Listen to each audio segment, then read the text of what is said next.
Good evening and welcome to Studio Tenn Talks. I'm Patrick Cassidy. I'm the artistic director of Studio Tenn, and here we are on March 7th. I can't believe it. What a show we have in store for you tonight.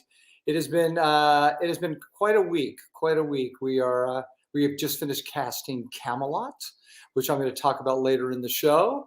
And we have an incredible fundraiser coming up on April 9th. I'm going to talk about that later in the show too, but it's called Broadway's Big Top. We are merging circus and Broadway together. I'll tell you about the lineup. But first, I'm going to bring in my cohort in this game. Please welcome Miss Julie Garnier. Hi. Hey, Jules. Jules, tell our audience, where are you right now? I am in beautiful Palm Springs, California. It is very, very windy here, but still pretty warm. I'm doing a regional production of Closer Than Ever here. Multi-Shire. Multi-Shire. We opened last week. I'm doing the Sally Mays / Jen Colella track. Oh, good. So I get to do Miss Bird and back on bass and just really is it fun? How are the audiences?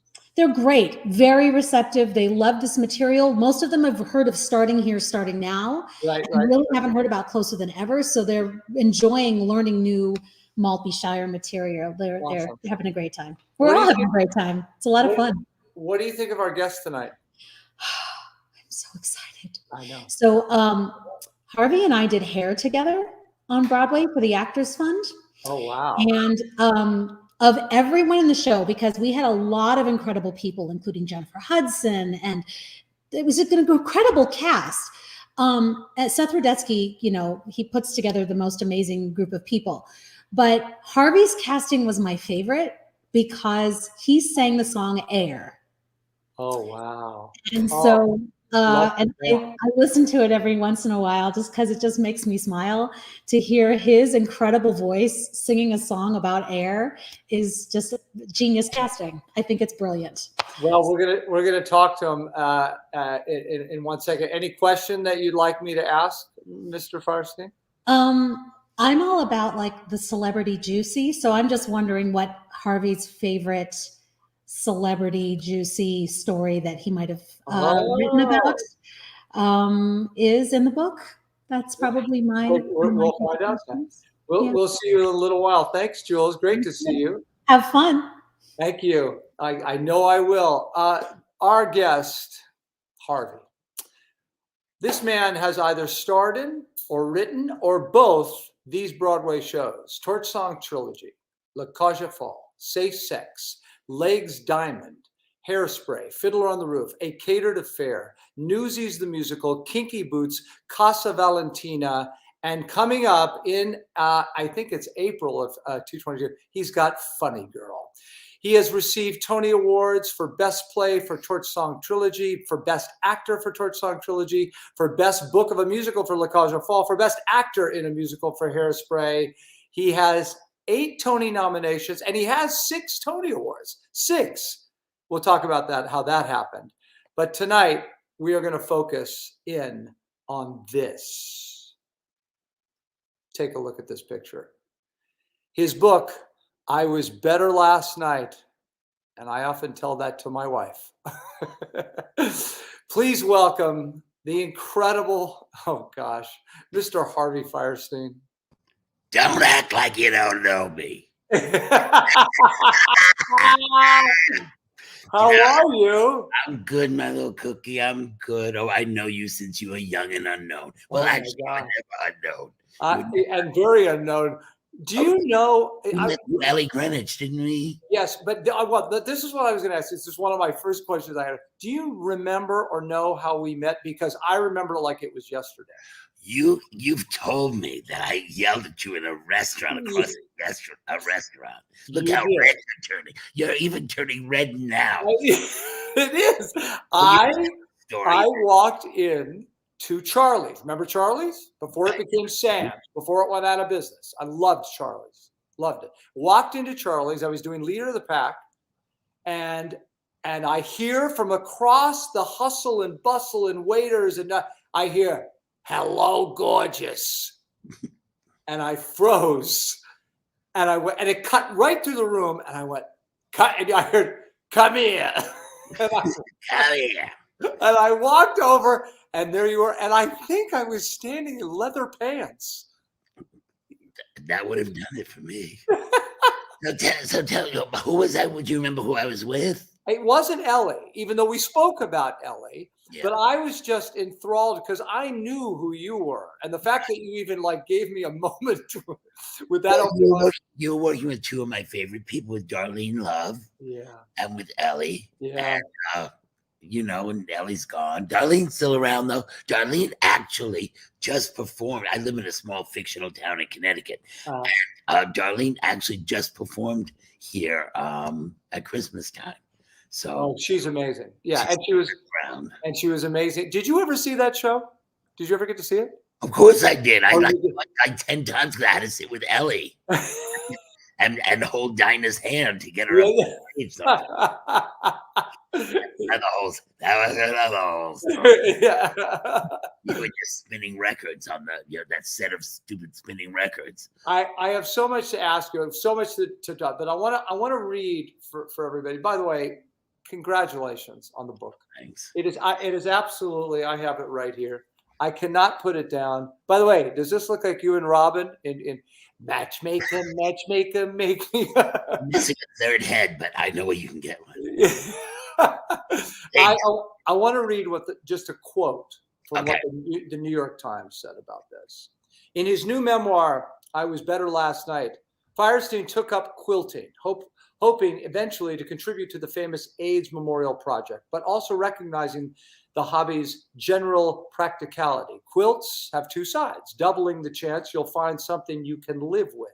Intentionally or not, I Was Better Last Night is very quilt-like.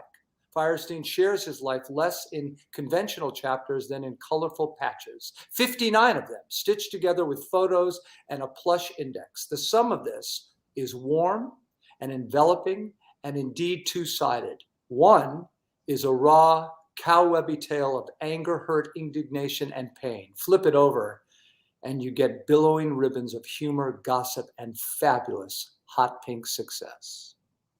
Ain't that life? Oh my God. If you're lucky, that's life. If you're lucky. It is so fantastic. Congratulations. Were you just blown away? Were you over the moon? Were you? You know, you do something and you put yourself out there writing a memoir, which I've never done before. And I just said, I'm going to do it, and I'm going to tell the truth as best I can, and let the cards fall where they may. And I had an editor, a wonderful editor.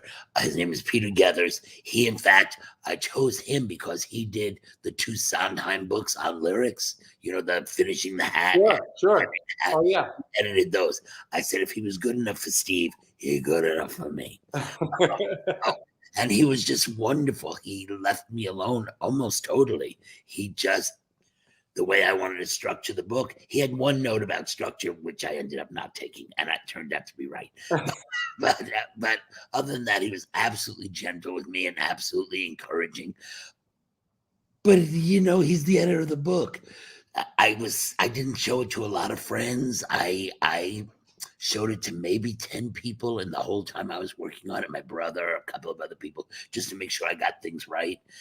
So when it hit the stands and the reviews began to come out, and they were this kind of a rave, it was pretty shocking and wonderful. Oh, it's amazing. How did you come up with the title of the book? I mean, I understand what the title is, but what made you all of a sudden go, this is it?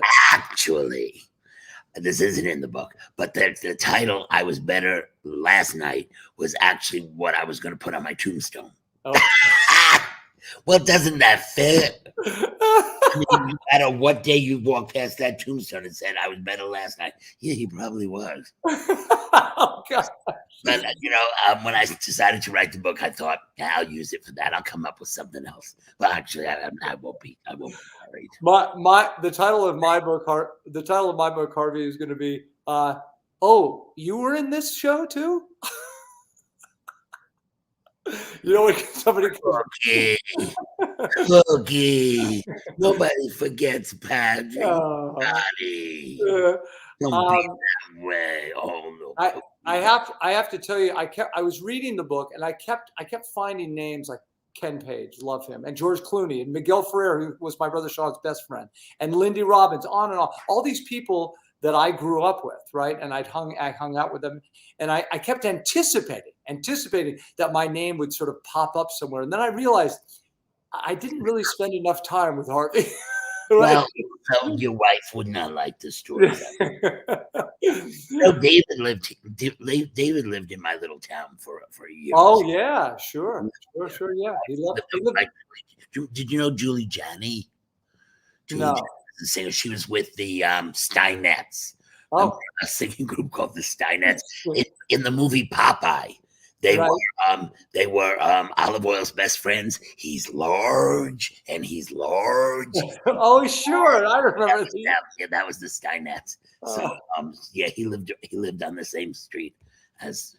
I don't know why the audience would care about that, but we can. Well, let's talk a little bit about it. So you grew up in Brooklyn. Yes. And your brother Robert, which by the way, that relationship, I know. Did you ever know who my stepfather Marty Ingalls was? Did you know who he was? Yes, of course I did. I'm Ingalls, he's Fenster. I'm Finster. I'm Dickens. He's Fenster. Yeah. Yeah. Well, he grew up in Brooklyn, and he had a brother that was just a little older than him that was known as Perfect Arthur because he was great academically, great in sports. And when I was reading the book, I kept thinking, "Oh my gosh, that's Robert." No, and he Ronald. I'm sorry, Ronald. Forgive me. And he was named the doctor, correct? Right. Because he was so terrific. I was supposed to be the lawyer. And my brother, the idiot that he is, he let that sink into his brain, and he was pre-med before he figured out that he had been brainwashed, and that he wanted nothing to do with the medical field. But he had heard. He's going to be a doctor. He's going to be a lawyer since we were babies. And he went along with it until he was in college. And then all of a sudden went, I don't want to be a doctor. So he went into rock and roll. He did. And had a hit record, right? He had one record that actually charted a little bit about the California earthquake. And then went to law school. Wow. And you guys are still really close. Oh, yeah. Yeah, well, there's basically he and I, and right. that's sort of what it's come down to. But it's a wonderful thing. People say because he manages my money and a lot of other stuff. People say, "Do you really trust him with your money?" And I say, "Well, put it this way: if he does well by me, his kids are going to be very wealthy. If he does badly by me, I'm moving in with him. So which would you do?" I think, yeah. So yes, I trust him. I trust him. You know how proud your mother is of you and would be of you right now for this book. Well, she was Jackie. Jackie was very much an individual of her own. I'll tell you a story that was in the book, and I decided. I said, it doesn't read as well as it lives. Wait, has anybody asked this question about your mom? You don't. Oh, okay. Sorry. Go ahead. Continue. No, I've done another interview. This is just you and me. You're the only one I'm ever talking to about. Oh, that's what I wanted to hear. Okay, go on. Anyway, so I was rehearsing Fiddler on the Roof. I was about to open in Fiddler on the Roof at the Minskoff Theater. Right across the street, as you may remember, is the Marquee Theater. Right. And in fact, my dressing room looked across the street into the dressing room with the drag queens of La Cage across the street. And so it was opening night. It was 2 or 3 nights before I was opening in Fiddler, and it was opening night of La Cage. So I rehearse all day, Fiddler on the Roof. I come running across the street. I go up to a hotel room at the Minskoff. It's the Marriott Marquis. Right. So I had a room at the Marriott Marquis to get dressed for the opening night, and I go running upstairs, and I jump into the shower, and I go, and my family is waiting for my family, my friends are waiting for me, so we can all go down to the opening night. And I come out of the shower, and I got the tuxedo on, and I'm just barely staying alive. And we get to the door, and somebody said, "Are you going to be okay?" And I said, "It's a little hard work." And my mother just goes, "I should work so hard." Only a Jewish mother could do that. I turned around and I said, "Jackie, you can go to the car. You can go to the car. You don't have to come to the opening night. You don't have to come to the opening night of Fiddler. You don't have to come to the opening night of La Cage." So sensitive he is. My son, so sensitive. Yeah, she was a complicated woman. You said that you were raised Jewish, but that later you rejected your faith and became an atheist. Why? Is that Well, true? there's nothing to do with being Jewish. Being an atheist, there are a lot of atheist Jews. You put 3 rabbis, you know how Jews are, they have to fight about everything. You put 3 rabbis in a room, and one of them's going to be an atheist. It's just the way we are. One of them's going to end up being Catholic, and one's going to be an atheist, and the other will be a Jew, because they have to have something to argue. Yeah. It's just, but no, being Jewish is far deeper than a belief in some guy sitting in a chair judging. Oh. I didn't care about the guy in a chair judging me. I cared about the rabbi that walked up and down the street 6 times a day and looked in the windows and he could see what was going on. I worried about somebody up in the clouds. I could care less. Right. I read about. I always wanted to. I want to know. I read about your voice, and what I read was Fierstein's distinctive gravelly voice is a result of an overdeveloped. Is it vestibular? No. Vesticular. I'm sorry, vesticular fold in his vocal cords, essentially giving him a double voice. Yes, when he speaks. Well, and what's funny is so my singing teacher, who shall be nameless because she said she'd sue me if I ever said she was my singing teacher. She read the book and wrote to me yesterday and said, "Double voice, huh?" I said, "Shut up or I'll name you." But it's true, you were a soprano, right? And like I was a boy soprano before my voice changed. But I'll tell you a funny story about her. She was coaching. Now everybody don't know who it is. She was coaching Patti LuPone. I know who she is. Yes, some people in the theater have heard of her. Yes, I have. She was coaching Patti LuPone, and then she was going to coach someone else. And she had to keep Patti away from this someone else. So I was put as the lesson in between to keep them away from each other. The other person was Madonna, studying to do the movie of Evita. Oh my! Originated on Broadway. So the teacher had to keep Patti and Madonna apart, and I was the you became the buffer. I was the buffer, and that's why anybody said, your voice isn't so pretty. Well, because she gave it to Patti and she gave it to Madonna. She was tired by the time. I get it. I want you to tell the story about Be the Shirt for all the thespians out there. It's just too good. Every single actor that's watching this, I think. When I was a kid and I had done. I never want to be an actor. This isn't one of those books where it's like I was sitting in the theater and I looked up at the stage and said, one day that's going to be me. I had no interest in acting. I had no interest in writing. I had no interest in the theater other than I loved the theater. I was going to be an artist of some sort. And a performing artist was fine, but that's different than an actor. I was involved in experimental theater and all that crap. Anyway, so I had done a play for Warhol. You'll have to buy the book and read. And then I sort of had audition, the whole company of Pork, that's the Warhol play, went off to London to do the play in London, and they realized how old I was, and I was underage. I said, but I've got a letter from my father. They still wouldn't let me go. So they went off to London. I got a job in a fat sleepaway camp for fat kids. That lasted about 2 weeks. Yeah, it lasted about 2 weeks. I said, no, I've got to do something else in my life.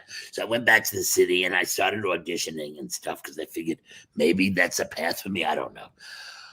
And there was an audition for something called the Dove Company, which was at one of the theater groups, and got up on the stage, which was in a church. So it was up on the dais. And we were told to in a line to be a shirt. So you stand, and then she said, I want you to be an ironed shirt. So you stand a little stiffer. And she said to me, what kind of shirt are you? I said, I'm an ironed shirt. Are you a striped shirt or a plain shirt? Anyway, eventually they threw me out. So I'm walking down the street and I hear a little clip clop behind me. And I turn around and it's this woman director with her her poncho pulled around her, and her little dance slippers. And one moment, please, one moment. And she said, look, I never do this. There are great actors who give terrible auditions, and that happens. And there are terrible actors who give great auditions and they get roles and then they can't do it. She said, you're something else. You have no talent whatsoever. And I never do this, but I just feel like I can save you wasting all of this time. Stop. Don't audition. Don't try for this. This is not for you. You've got no talent. Go home and live your life. If I was a girl, she probably would have said, go get knocked up. And off she went, on her way. It wasn't long after, a year, 6 months to a year afterwards, I was cast in a show replacing someone. And so it was an off-Broadway show that had been running long enough to replace people. It was a successful show. It was called Zirkus, The Private Life of Jesus Christ. Oh. Don't ask. Yeah.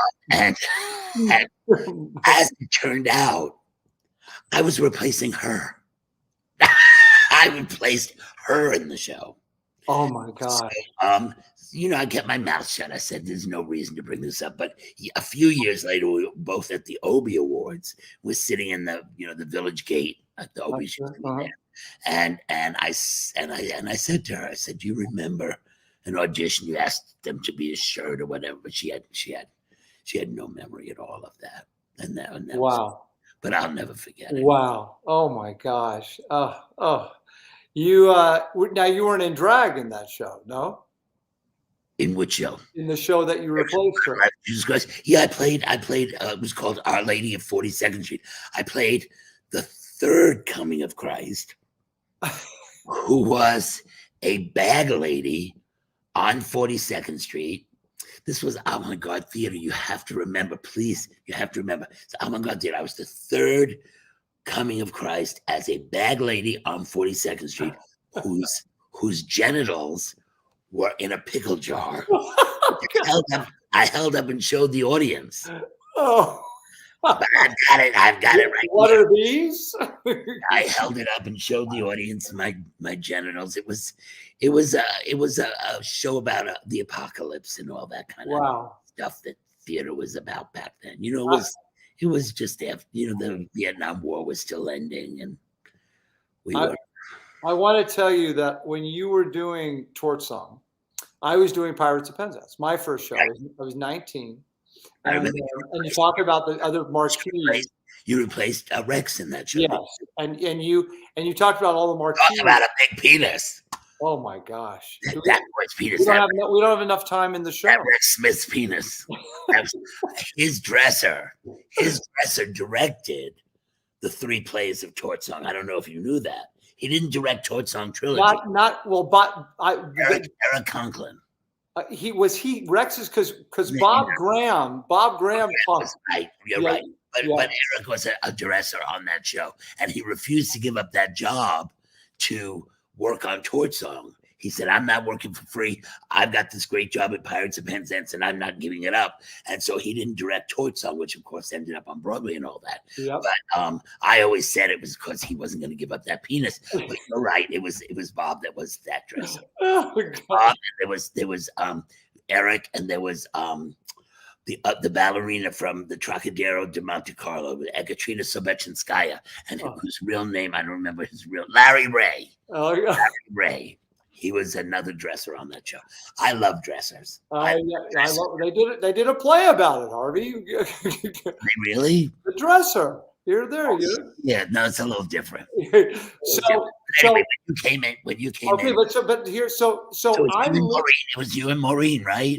Yes. And then Kay Ballard came in, so I'm looking for an apartment, and I'm living at the Milford Plaza. Remember the Milford Plaza when it was a dump? I do. Right? Yeah. And with cardboard under the sheets. They actually made the bed up, and they had cardboard under the sheets instead of a bed. And you talk about in the book about like that you were dating Lonnie, and that you guys would, after your show, you go get some food from Smilers and go back.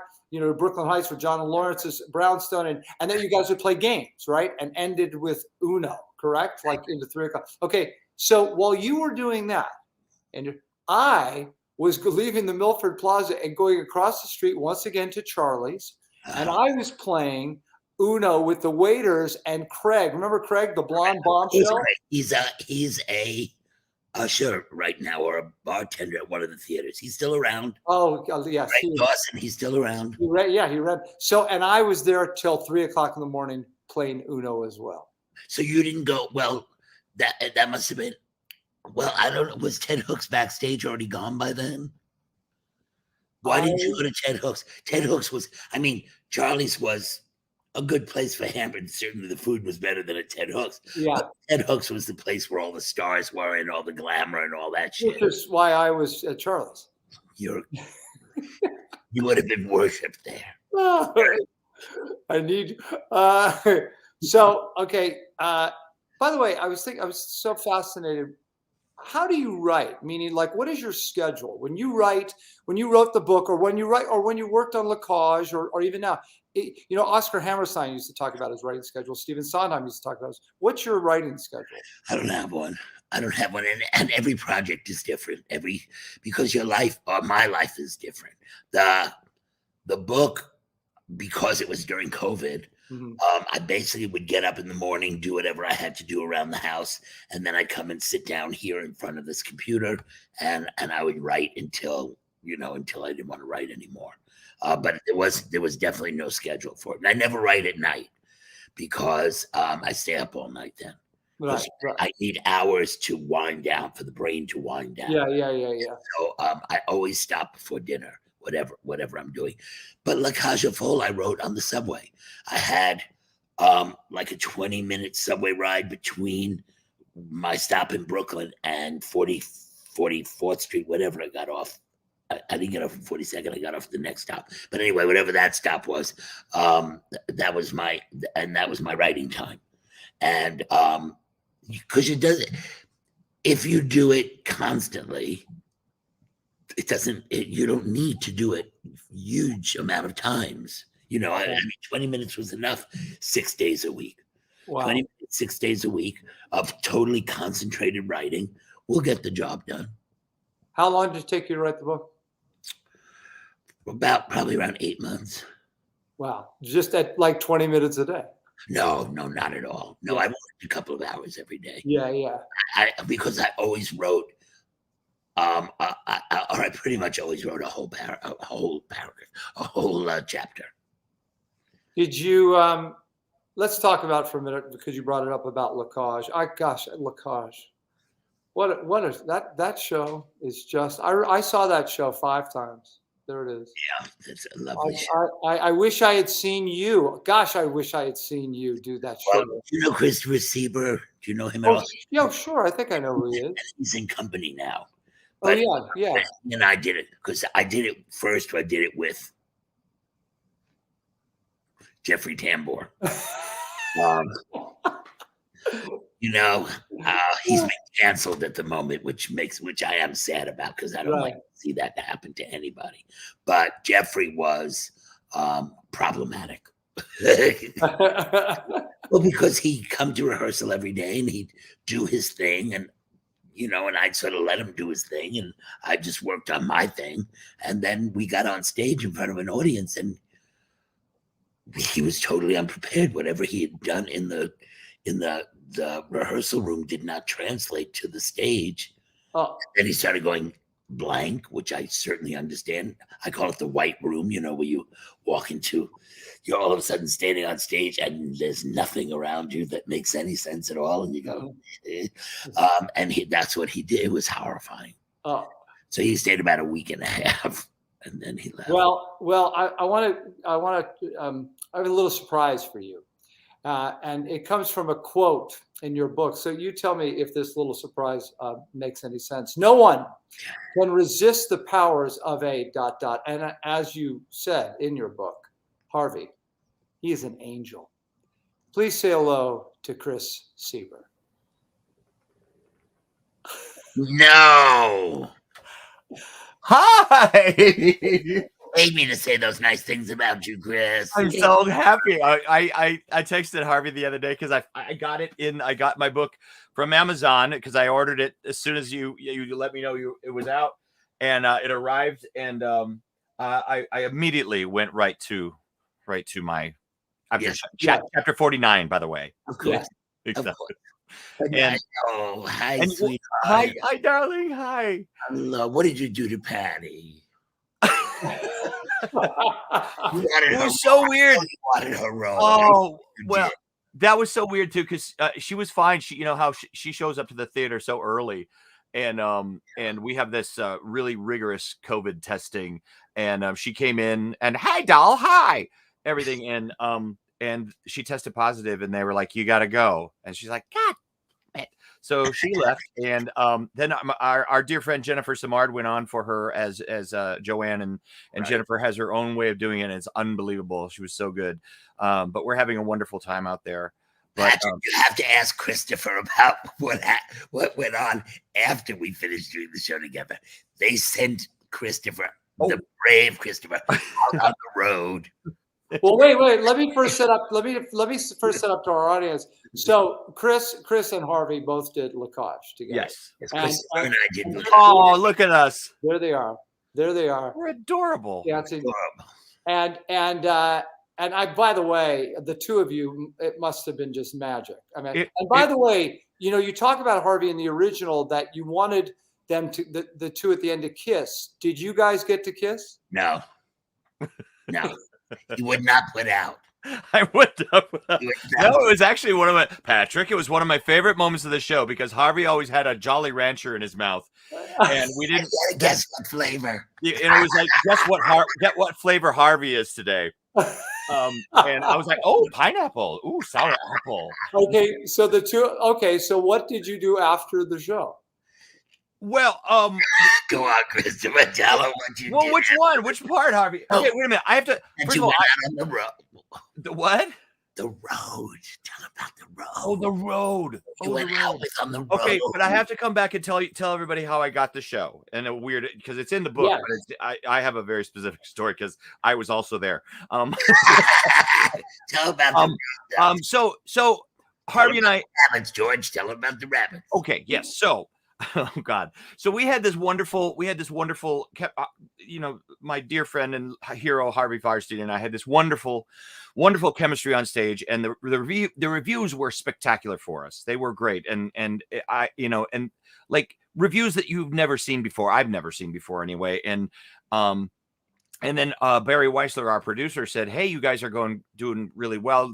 People really like you. Would you both like to go on tour? And of course, Harvey was writing Newsies and that show Kinky Boots. And he said, no, I don't want to do it. And I was like, fine. Then I said, okay, well, I'll find something else to do. And it was no big deal because it was a surprise anyway. So then Barry Weissler comes back to me about 2 weeks later and says, hey, do you want to do the road again? I think we have George Hamilton. And I said, well, George will look really weird in a dress. Because I was playing George, and he's like, no, I want you to switch parts, and you'd play Zaza Alban, and he would play George. George would play George, and I was like, huh, okay, sure, why not? Had no idea. I'll just preface all this. George Hamilton is the best, loveliest man. So sweet, funny, generous, lovely to be around. Great, nice can. Everything. He's just, and he will be the first to tell you that he can't remember shit. But he worked his butt off, and that's the thing. He worked his butt off. But there were times when we called the show Weekend at Bernie's because I had to just like carry him around, and I had little codes and everything to make sure that he would remember blocking or words and whatnot across the table and whatnot.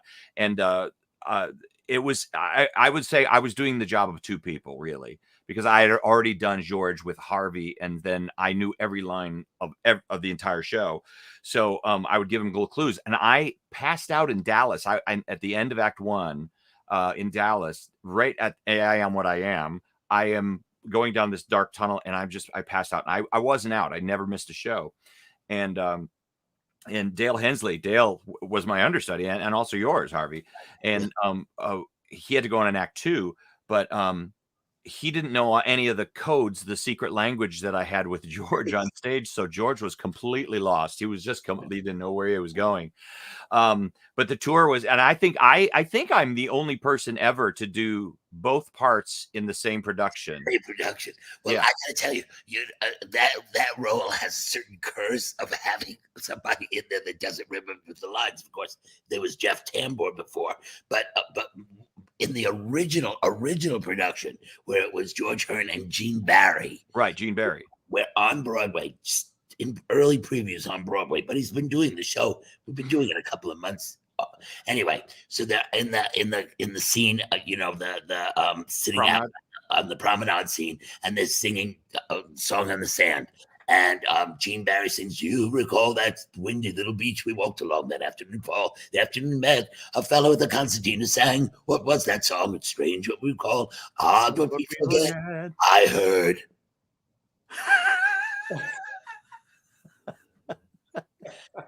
And George Hearn leaned across the table, took him by the hand, and said, "La da da da da da da da da da da."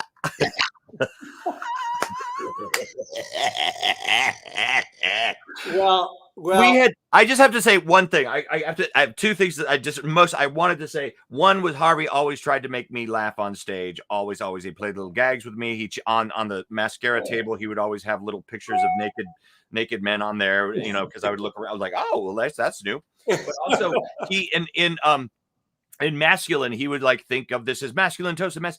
He would always do things, you know, with the butter, the knife, and just make me giggle. But one time, we write things on the toast, wouldn't I? Write things. He wrote things on the toast, and I don't necessarily break very easily. that was it. And he was like, "Did you see it? Did you see it?" And I one time he put the face of Jesus on the toast, and I have to tell you that I have it right here. Oh my gosh! Oh my God, Harvey, I saved it. That is the toast. Big Fun. Remember Big Fun too? We got some great reviews, and that's what they put it. It actually looks like something from Jesus's time. It's the actual piece of toast. I took it. It's from the Last Supper. Well, okay, all right. So being this is perfect. We play a little game on this show, gentlemen. The name of the game is called Name Your Penis. Remember the lyric. Remember the lyric. Now, okay, we've never done it with three, so we're gonna have a fabulous time. I'm gonna start a song. It's a song so your wife can't come in. Okay, no, this is a song that both of you have sung. Okay. And what it is, I will sing the first lyric. Then I'm gonna point to you, Harvey. You're gonna sing the next lyric, and then to Chris. And then on, and we'll see how far we get. Are you ready, gentlemen? Okay. Okay, here we go. I am what I am. I am my own special creation. I don't give a flying fuck. But I didn't get the lyrics right. And but I get the ovation. Was that right? And so what if I love each feather and each spangle? Why not try to see things from a different angle? Your life is a shell. I am what I am. That was all actually on tune. Well done, boys. Although the lyrics, they've been just a little rewritten. Well, I gotta tell you, when they said Kristen was going out on the road with George, I said, let's plan ahead. Just in case. Just in case. And I had them box up all of my costumes. Everything in a great big, it looks like a tomb, like a coffin.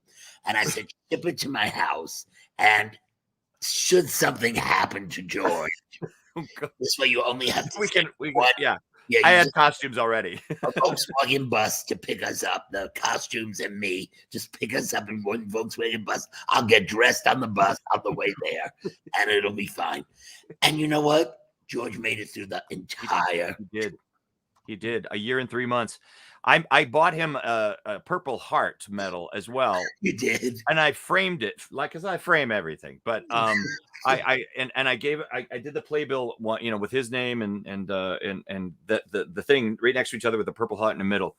And the Weislers had those Andy Warhol-esque type caricature type paintings out front.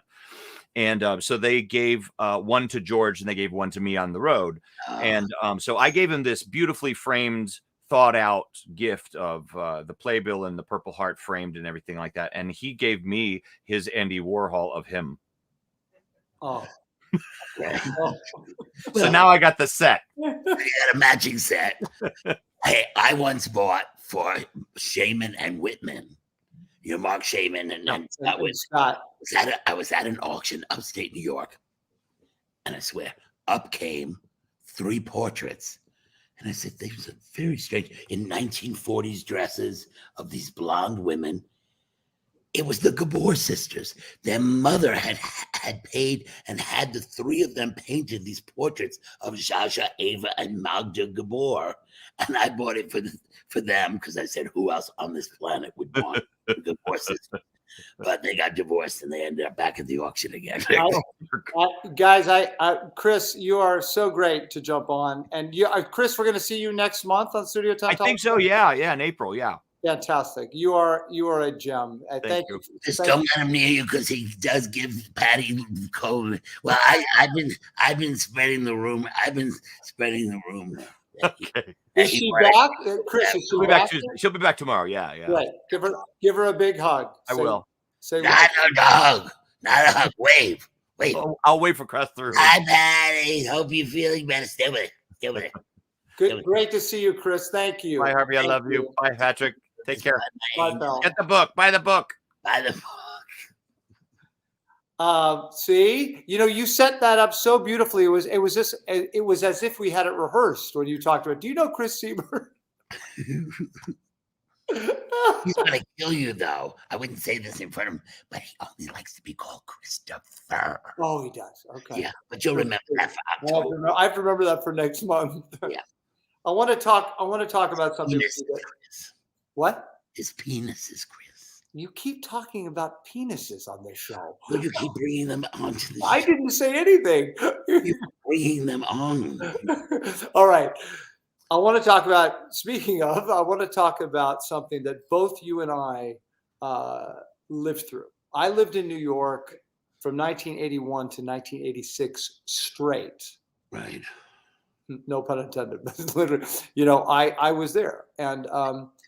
And I talk about this, I've lectured at colleges and talked about obviously the AIDS crisis. And it's so interesting to me now, Harvey. Like I talked about movies. By the way, do you know the movie Longtime Companion? Yeah, sure. Okay, I'm in that movie, right? Yeah. Okay. Yeah. No, so no, I know that's the one that you have to say, I'm in there too. Anyway, a lot of pretty boys in that. Yes, movie. There were. Oh, very much. Yeah. And the movie was the first, and we all knew. I mean, Mary Louise Parker and Dermot Mulroney and John Dossett and Campbell Scott and all of it. Everybody. We all knew we were doing something that was a first. We all knew that we were doing something that was, was going to, that you don't get to do in your careers. And my character specifically, I played an actor who was afraid. He gets a job on a soap opera, and he's afraid of playing a gay character. And that was the thing that was going around with the agents, is that there were so many actors that turned it down because they didn't want to play a gay character. And I, at the time, thought it was the greatest thing, and still to this day, it's the greatest thing I've ever done on film or television, for that matter. But going back to New York, I talk about kids today. People today don't understand what that was at all. Well, how could they?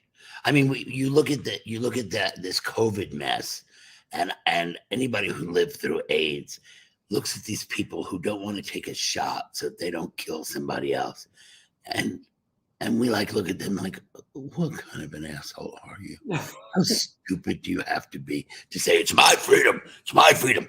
But you remember we went through the same shit then. There were people who said, I'm not using a condom no matter what.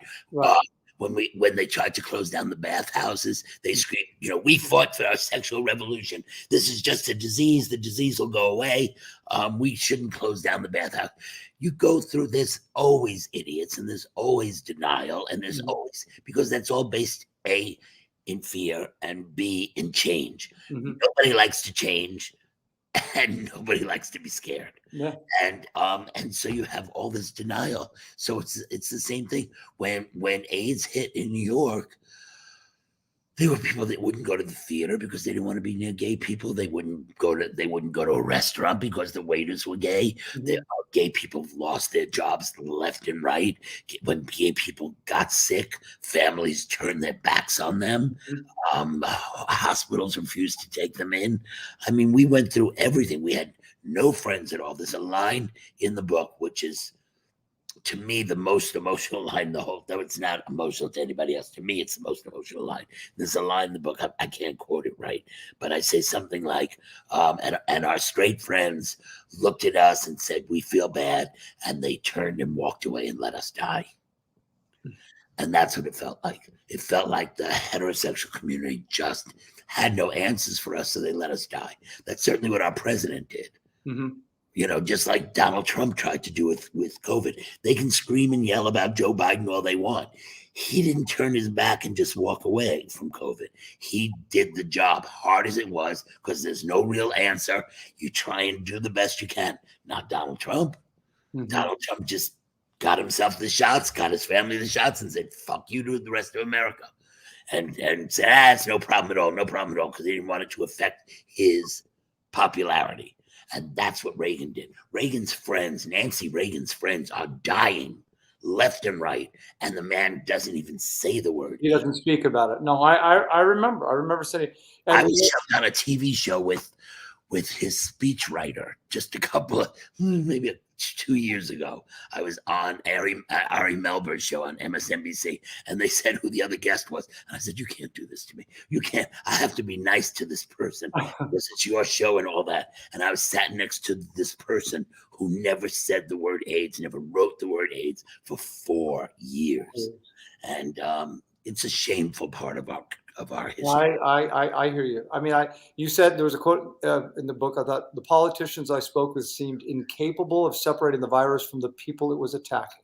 Right. Sexually transmitted was permission to judge the worth of the ill. Right. It's a virus. It's a virus. It has nothing to do with whether you're a good person, a bad person, a rich person, a poor person. And I watch, like I said, especially with COVID. And there are 950,000 Americans that are dead, which is a huge number. Huge. But don't think about that. Think of 950,000 families who've lost somebody. Yeah. So that's into the millions of people that are burying somebody that they loved. Millions. And these idiots are standing on a bridge between Canada and wearing Trump hats and screaming about their freedom. There's millions of people burying their family, and you're talking about my freedom. They're worshiping Meatloaf. I mean, I liked Meatloaf. He was a great guy, but a little heterosexual for me. But he said, if I die, I die. And then he died. That makes him a hero. Instead of taking the shot, he died. He's now dead. So you're going to play his songs. He's the hero. You're wearing Trump hats saying that this is freedom when he went and got the shots. You're taking animal medicine, and calling that freedom when there's a little shot you can take. So people are so stupid. You know what? The other thing do you feel, because like I said, I mean, I remember, I went to see Larry Kramer's The Normal Heart and Brad Davis, who died of AIDS. I went, I was so in the act up. I mean, I knew all those people. So many of them. I lost 2 people in Leader of the Pack, guys that were 25 years old at the in the prime of their life, dancers in the greatest shape. Died. One died in 3 weeks. Right. My point is that, do you think that this whole thing of fear? See, to me, even though I got I had COVID, and I had it bad, Harvey. I had pneumonia. I had a fever for 12 days. But I immediately, as soon as I got better, I immediately got the vaccination, got the booster when it was my time. But do you think that the fear, I was never afraid. I was never afraid because I lived through AIDS. Probably. AIDS was a death sentence. AIDS wasn't, well, if you have an immune deficiency, or if you're older, it wasn't like that. AIDS was, if you, in the early part of it, before they knew anything. And as you said, the fear factor, walking into, can you get it from a doorknob, all that stuff, you know what I mean? Right. I mean, that's once again, that's what made me laugh about COVID. And we went through that period where everybody was washing their hands, and I remember when we were doing that with AIDS, because we didn't know how it was passed. It could be anyone. And as soon as they really realized that it was passed sexually among gay men, or mostly passed sexually among gay men, it was like they all relaxed. Mm-hmm. They said, "Oh, it's killing them. It's fine. Mm-hmm. We're fine. Don't have to worry about that shit. I can keep fucking all the women I can keep picking up a different woman every night at the bar." Mm-hmm. And yeah. And now, how do you think it's viewed? Like diabetes? No. Well, you're talking to somebody who was pretty controversial. I don't like the fact that everyone's on PrEP. I don't like the fact that everyone's taking, PrEP and other medications to not get sick. I'm very glad they're not sick, and I'm glad there are medications, but I don't like enriching drug companies when putting a very strong antiviral in your body all the time. Mm-hmm. You have to, if you're on those drugs, you have to be tested, I think, every 6 months to see that your blood work is good, your bone density stays, and all that, because it's a very strong drugs. I don't like seeing my people as drug addicts. Mm-hmm. I don't like that. I want them to be well, though, so I want them to take the drug, but I want to know why in 40 years we don't have a cure. Yeah. And I do, listen, we had Dr. Fauci. Mm-hmm. We didn't know whether he was a friend or an enemy back then. Mm-hmm. We now know he was a friend, but we weren't so sure, because he's all we had. He was the only heterosexual that we had. And the rest of it was us screaming, or, act up, and Larry Kramer and the gang screaming and yelling. And you. Our lives. I did, as soon as we could my whole thing was, as soon as it became legitimate, like I did all the AIDS walks until we got Marilyn Horn. When we got Marilyn Horn to sing, I said, I can take that morning off and go do something else. Mm-hmm. That's the way I always looked at it. I did, Bailey House until we got Whoopi Goldberg. I did, and I would move on, because there was always more work to do, and it was just under the surface of what nobody knew had to be done. Mm-hmm. And that's what we did. But it was the drag queens from La Cage aux Folles down in the basement of the Palace Theater that started the Easter Bonnet, which raised the money for Gay Men's Health Crisis and Equity Fights AIDS, and formed those organizations. Mm-hmm. It's always people. It's always the people with no power that do everything. The people with power do nothing. Mm-hmm. They do nothing. They have no ideas. They do nothing. You're amazing.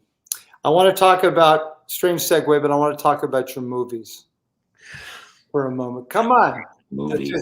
So, and everybody I know, everybody, the same question. Robin, loved working with him? The best? Yeah, I adored him. I mean, I say in the book that we were like brothers in our emotion. I did. I absolutely adored him. I loved spending time with him. I loved seeing him whenever I could. We obviously ran in very different circles. He was always so busy, and he was always being pulled left and right. And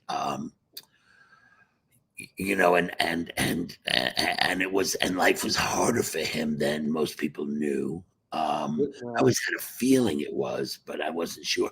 But you know, you stop and you say you have these beautiful children, and you have, you know, someone else, you know, a partner to love. Went through 3 wives, but you know how heterosexuals are; they cannot keep it. And one was the babysitter, right? Well, she wasn't actually the babysitter. And Marsha was actually the one I'm closest to. I just got a text from her. Oh, really? Yeah, we still talk. Okay. So, but you know, he had a lot of people in his life who were hangers on, but there were also a lot of people who really, really loved him. And I was one of those that really loved him. And I treasure our times together. Yeah, what you say about him in the book is really beautiful. And yet you knew something, or you felt something. Yeah, but not enough to know. Right. I mean, you know, the death came as a total shock to me. I hadn't seen him in a while, though. Yeah. Tell me about is it true that Independence Day, that your performance is based on Jason Alexander? Is that true? No. I had heard that Jason Alexander, what is That's right by Jason Alexander. Trust me. Trust me. He keeps going, I was in Seinfeld. I was in Seinfeld. Hi, I was in Seinfeld. No, I had nothing. I haven't. The last time I was actually, I was face to face with him at the Emmy Awards because we were both nominated for the same award. Oh, against each other. Yes, and when he lost, he stormed out of the building. I said, "Oh, he's gone so Hollywood." No, I knew him when he was in The Rink with Gene Rivera. Sure, yeah. You know, he was one of the guys in The Rink. But and he also he did Jerome Robbins Broadway. Yeah, won a Tony with my friend Debbie Gravita, who lives down over there. Yeah. Over there. So no, I don't know Jason, and had nothing to do with Jason Alexander. I think so okay, but then the part itself. So you didn't base on it, you just took the role and go, okay, I'm going to be Jeff Goldblum. I must say I did think he was straight, but then you know, when I got the role, and then we were on the set. I was only on the movie for 1 day.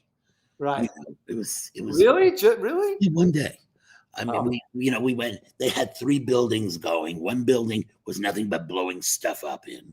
They had all these models of everything, and they just constantly were blowing stuff up.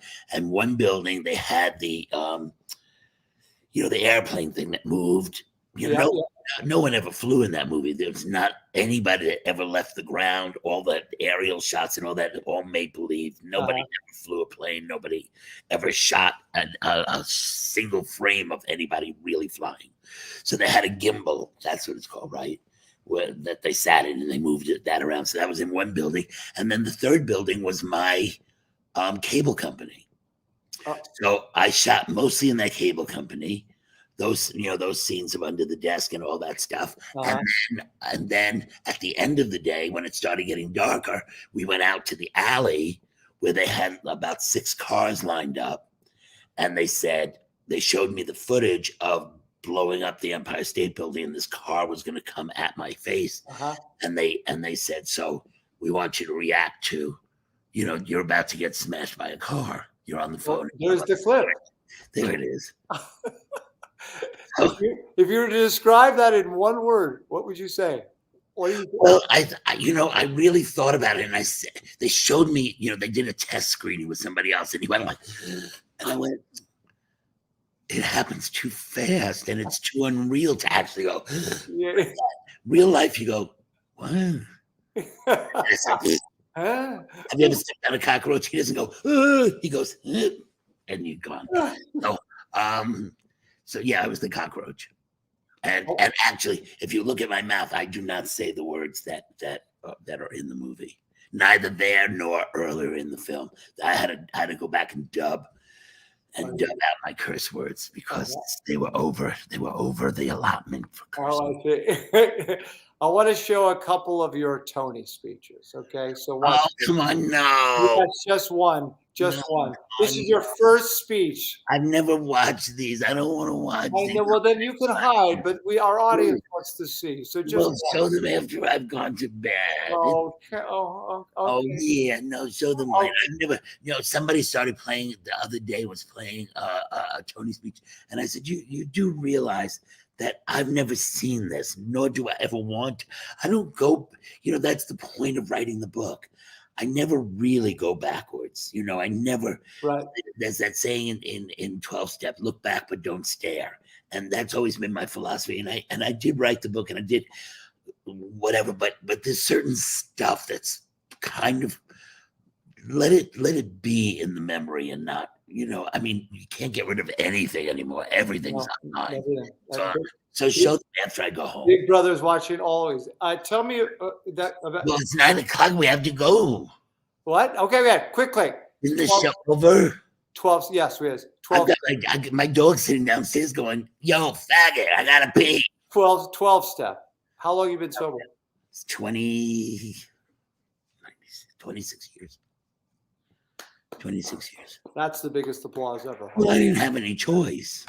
I mean, I was suicidal. What are you gonna do? Yeah. So it was like, okay, that ended that life, and now we start the new life, and that was the choice. Well, let me go. I could talk to you all day. I want to say you're doing Funny Girl right now. Yes, I gotta get. That's why I have to get to bed. I gotta get to rehearsal. I love you. I love you for doing this. To have a good time. Say hello to Julie for me, and thank you for surprising me with my wonderful Christopher Sieber. And go show whatever clips you want. I'll never watch this. I love you, Harvey. Hello, Cookie. Bye, sweetie. Oh, the best. The best. Jules, come back to me. Come back to me. Dun, dun, dun, dun, dun, dun, dun, dun, dun. Where are you, Julie? I need you, Julie. Hi. Sorry, I was unmuting. What did you think of that interview? Wow. He's amazing. Unbelievable. Really is. I just love his knowledge. I just love his articulation of everything, his memory of everything. So, it's amazing about, I was thinking about, just right from your memory and stuff. I can't remember all that stuff of my life. My memoir would be about a week. Last week would be my memoir. I know. I mean, we didn't even get to talk about all of his experiences, with the shows that he worked on Fiddler, like how he wrote Newsies, Kinky Boots, and Casa Valentina at the same time while on the road with Fiddler. Amazing. Or Hairspray and playing Edna for all the time and winning that Tony. I mean, but the truth is, I want to tell our audience, this is what everybody has to go by. That's why he was here. That's what the New York Times says. That's what everybody said. It is absolutely fantastic. Can't put it down. There it is. I was better last night. Harvey Fierstein. Please go out and get it. I do highly recommend the audiobook too, if anyone is into that kind of a thing. I love Audible, and that he does the audiobook through Penguin Random House on Audible, and he is narrating it himself. So if you find his double voice soothing, I recommend listen for 2 hours. No, it's 12. Oh, it's 12 hours of Harvey reading his book to you. It's quite special. What do we have, Julie? What do we have coming up for Studio Tenn? Can we put up the little graphics here? Do we have? Yeah, sure. Well, I think the first thing that's coming up for Studio Tenn is the Big Top. Oh yes, Broadway's Big Top, April 9th. Please get your tickets to this. It's going to be an amazing evening. Incredible performers and circus. The whole theme is Broadway and the Big Top. So get your tickets to that for April 9th. It's at 6:30 p.m. You're going to have an incredible time at Liberty Hall at the Factory in Franklin. And then after that, we have Camelot. Do we not? Yes, we do. There it is.